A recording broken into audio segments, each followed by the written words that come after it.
Hello everyone, this is Argent with a reactionary review of The Forest. So this movie I went to see yesterday, so it's still fresh in my mind. It was pretty bad. Granted, a lot of horror movies are not the best, and it tends to really disappoint me. Because a lot of them have really good premises and kind of have a really good opportunity to explore some deep psychological issues, often kind of uh, I guess metaphysical issues as well.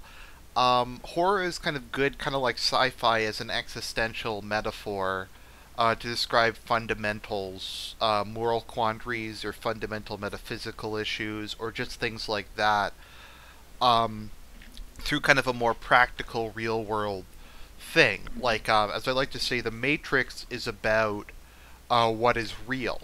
That's kind of taking the old malicious demon dilemma and subjugating it to kind of a more relatable experience. The whole kind of what is real, what is external to you, and what is internal, and what is the real nature of reality is something that's interesting to speculate about, but is in practice kind of hard to conceive of.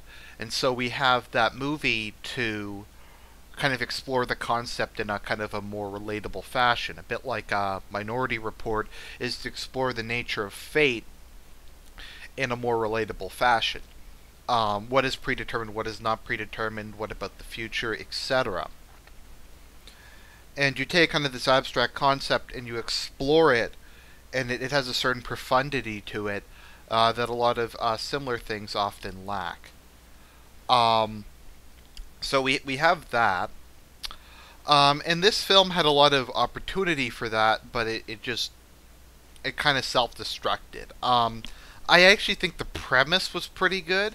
It was just very poorly done, and that's my problem with a lot of horror films. Is there's just so much potential there, and when they do achieve it, like something like The Omen, I would say Sinister largely achieves it. Oculus to a certain extent. Um, what's the other really good one? Paranormal Activity 1. Um, I actually liked As Above, So Below. I have to do a reactionary review of that as well. You really kind of get some exploration of some fundamental issues of existence of the human character. This movie had the potential for it, but they fucked it up. So the story is set in Aki Aokigahara Forest. I'm just going to call it the forest. At the northwest base of Mount Fuji in Japan, which is a popular destination for suicide. Now, as you may or may not know, suicide is extremely romantic in Japanese culture. It's and to a certain extent in Chinese culture as well. It's seen as in Korean, from what my friend Tut tells me. Um, it's seen as something very honorable.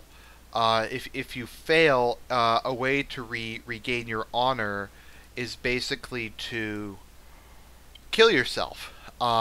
It's a way to show your manliness. If you're a samurai, what you're supposed to do is you cut your stomach open, and you try to. If you're a real man, you manage to cut it open once, then drag your knife back across, and then pull out your guts and hold them in your hands before you die. A good book to read about this topic, and I'm kind of talking about other stuff because it's kind of interesting, and there's the plot of this movie is kind of short, so I have to pad. Is You Only Live Twice, the James Bond novel that has nothing really to do with the movie it's based on.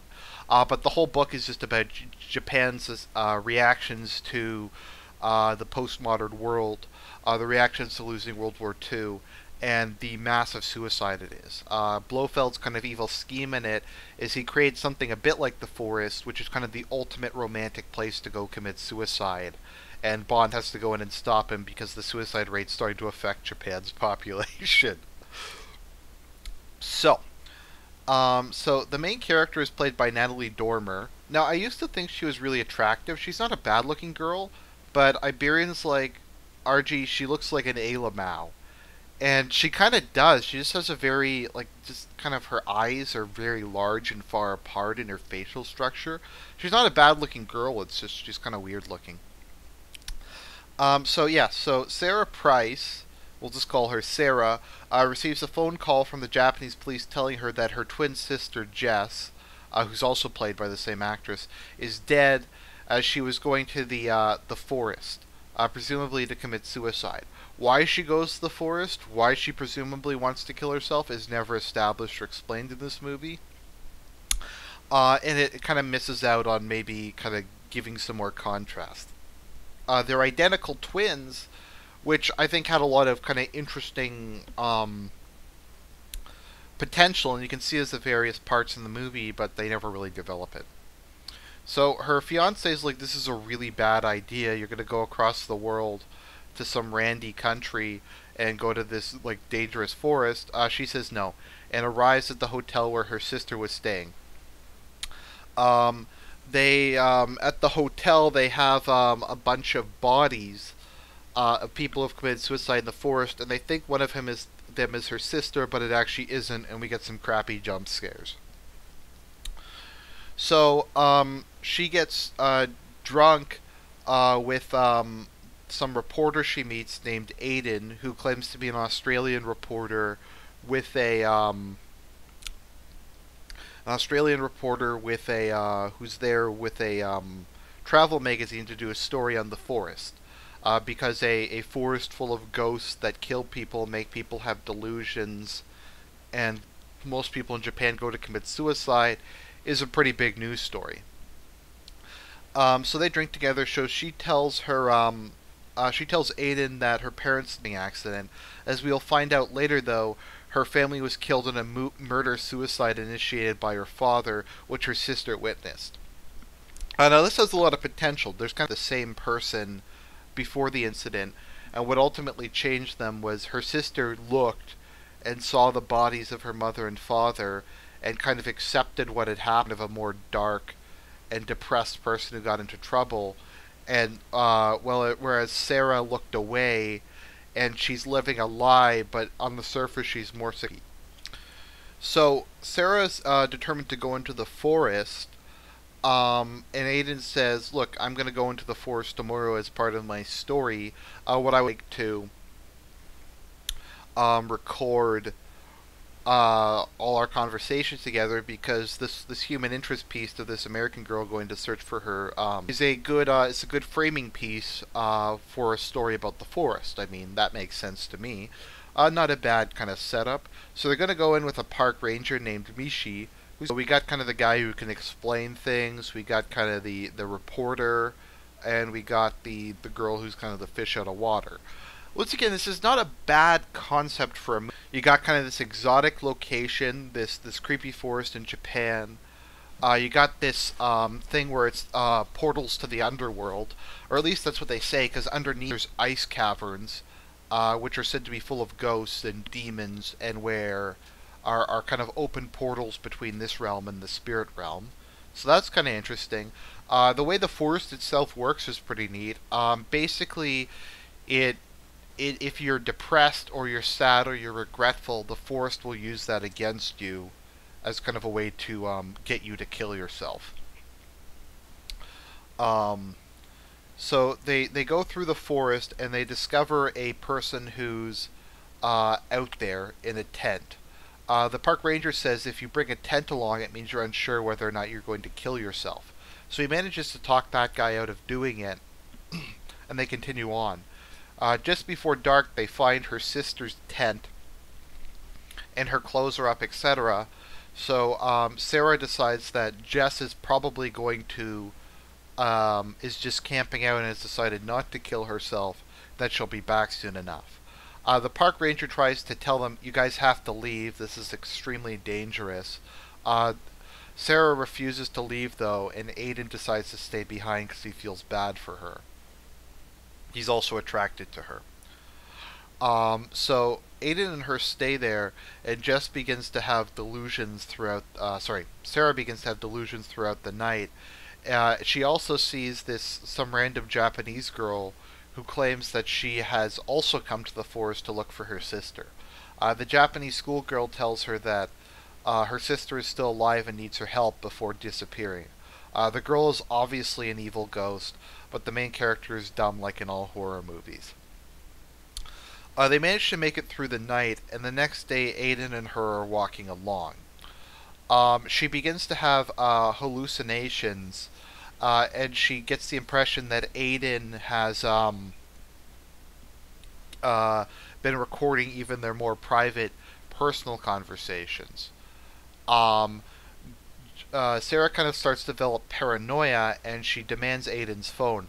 Looking at it, she finds a picture of her sister, Jess, which seems to indicate to her that Aiden has been lying to her this whole time.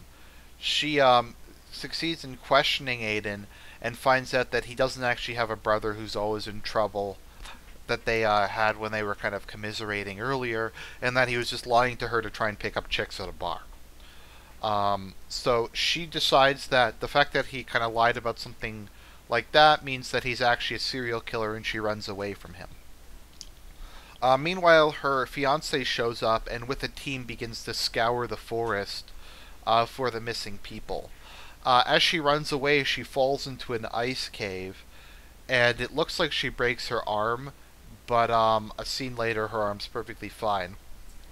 So she follows the Japanese schoolgirl deeper and deeper into the ice cave, um, and it turns out, obviously, that she's a ghost, so she runs away. Aiden shows up and helps her out of the pit by throwing a rope down to her. And Aiden states that he's managed to find an abandoned ranger station. So they go to the ranger station, and they find a radio there, and Aiden starts to work on fixing it. Meanwhile, Sarah finds a locked door that she believes leads down to a basement, which Aiden kind of dismisses, saying it's probably just some locked door from a long time ago. Who knows? There might be some rotten food in there, or it could just be a cold cellar. Sarah hears her sister's voice from the door, and a note is slipped out from under the door saying that Aiden locked her in there, and Aiden has been like abusing her, and that Aiden's a serial killer. Sarah goes crazy and picks up a kitchen knife and holds it to Aiden's neck. Aiden kind of understandably tries to get her to basically drop the knife. He kind of realizes that she's convinced that he's a serial killer, so he decides to try and play along until he has an opportunity to kind of save her, because she's delusional, to get the knife away from her and maybe restrain her until they can get help. So he plays along and says, "Yeah, I have the key to that door in my boot. Yeah, I locked your sister in here. If you don't let me do it, then find the key, then you'll never be able to get her out." He tries to disarm her, and she stabs him in the heart, and he dies. Picking up the knife again, Sarah finds that the door is now open, and she walks down.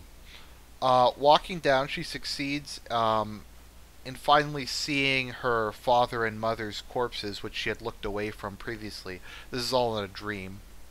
And her father grabs her. Her father's kind of zombie corpse grabs her. Panicking, she begins to slash at his fingers. Suddenly, though, it goes back to reality, and she finds that she is in fact on a set of stairs in the basement of the ranger station, and that slashing at her father has resulted in her cutting deep scars in her deep cuts in her wrist, and that she's bleeding out. Now that she's bleeding out, she begins to die. Meanwhile, for no adequately explored reason, the rest of the team succeed in finding her sister, who is taken out of the forest just as the search party's about to leave. There's a scene where Sarah is pulled down into the earth by the hungry ghosts, and her twin sister says, "Oh, my sister's dead now, I just know." Because there's kind of this thing in the movie where, like, whenever one twin's in trouble, the other twin knows. For some reason that we can only speculate about. I mean, there is truth to that for identical twins. But in this movie, it's just kind of lame. So, they take her sister, who's alive and never explains why she was there, what happened, etc. away. We know that Sarah's dead now. and we get this really fucking cheesy scene in a movie that wasn't cheesy, of the park ranger just staring into the woods before we get one last jump scare of Sarah as a zombie. So that's the end of the movie. Michi is seen staring at a figure in the forest. Is revealed to be Sarah's spirit as she attacks Michi, and the movie ends, which is kind of contrary to the rest of the movie because Michi has a stable mental condition, so the forest can't attack him. I don't get why she attacks him. He's not even in the forest anymore. I don't know. Nothing about this movie really makes any sense. So we kind of have like some thing here to kind of explore. Maybe some of the psychological issues. Maybe like the whole concept of two diverging people. Maybe like have a bit more kind of scary stuff in the forest. Let's see. How long was this movie? 95 minutes. They could have cut out a lot of stuff and kind of focused a bit more on the psychological horror aspects. As it was, this movie was kind of a bore. There wasn't that much scary stuff. It kind of was trying to be realistic, but it didn't really succeed in being realistic. It was pretty obvious that there was supernatural stuff fairly early on. If it had have just been kind of paranoia and delusions, that might have made more sense. But it was pretty clearly supernatural even from the start. So it was kind of I don't know. It's a very disappointing movie. I mean, it was never going to be a great movie, but it might have been like kind of an interesting kind of niche horror film. But instead, it's just kind of a big disappointment.